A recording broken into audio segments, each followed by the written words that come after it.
সুপ্রিয় চাকরি প্রত্যাশী ভাই বোনেরা, জব একাডেমিতে স্বাগতম। আজকের আমি যে বিষয়টি নিয়ে আলোচনা করব, একজন সাধারণ মানুষের দেহে কত টুকরা হাড় থাকে? একজন সাধারণ মানুষের দেহে 206 টুকরা হাড় থাকে। একজন সাধারণ মানুষের দেহে 206 টুকরা হাড় থাকে। কোন মাধ্যমে শব্দের গতি সবচেয়ে বেশি?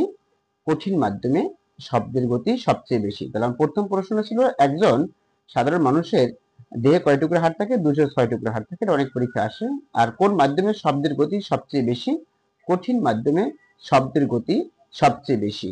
কঠিন মাধ্যমে শব্দের গতি সবচেয়ে বেশি।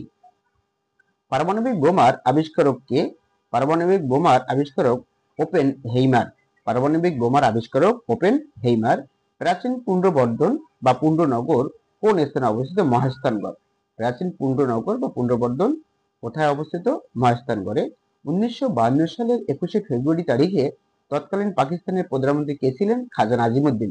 1952 সালের 21শে ফেব্রুয়ারি তারিখে যখন আমাদের ভাষা আন্দোলন হয়েছিল, তখন পাকিস্তানের প্রধানমন্ত্রী ছিলেন খাজা নাজিমুদ্দিন। আমার ভাইয়ের রক্তে রাঙানো 21শে ফেব্রুয়ারি গানটির সুরকার কে? গানটির প্রথম সুরকার আব্দুল লতিফ, বর্তমানে আলতাফ মাহমুদ। গানটির প্রথম সুরকার ছিলেন আব্দুল লতিফ এবং বর্তমানে আলতাফ মাহমুদ।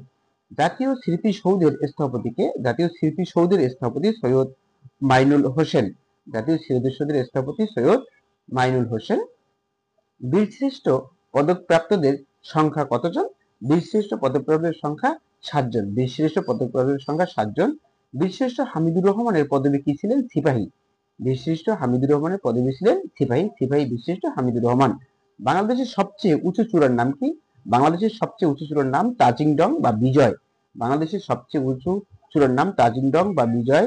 বাকলান বাঁধ কোন নদীর তীরে অবস্থিত? বাকলান বাঁধ বুড়িগঙ্গা নদীর তীরে অবস্থিত। বুড়িগঙ্গা নদীর তীরে বাকলান বাঁধ অবস্থিত। বুড়িগঙ্গা নদীর তীরে যে বাঁধটি, সেটাই বাকলান বাঁধ। পরের প্রশ্ন ছিল আমাদের, চলন বিল কোথায় অবস্থিত? চলন বিল নাটোরে অবস্থিত। চলন বিল বাংলাদেশের উত্তরাঞ্চলের একটি বৃহৎ বিল। এটি নাটোর, সিরাজগঞ্জ এবং পাবনা জেলা জুড়ে বিস্তৃত। এটি মূলত অনেকগুলো ছোট বিলের সমষ্টি। 47টি নদী ও অন্যান্য জলপথ চলন বিলের মধ্যে দিয়ে প্রবাহিত হয়েছে এবং আত্রাই নদী চলন বিলের মাঝখান দিয়ে প্রবাহিত, চলন বিলের মধ্যে দিয়ে প্রবাহিত হয়েছে আত্রাই নদী।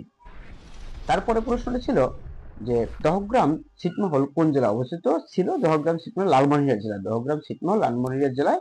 এখন তো ছিটমহল বিনিময় হয়ে গেছে, এখন তো ছিটমহল নেই। সুন্দরবনের আয়তন প্রায় 10,000 কিলোমিটার। সুন্দরবনের আয়তন কত কিলোমিটার?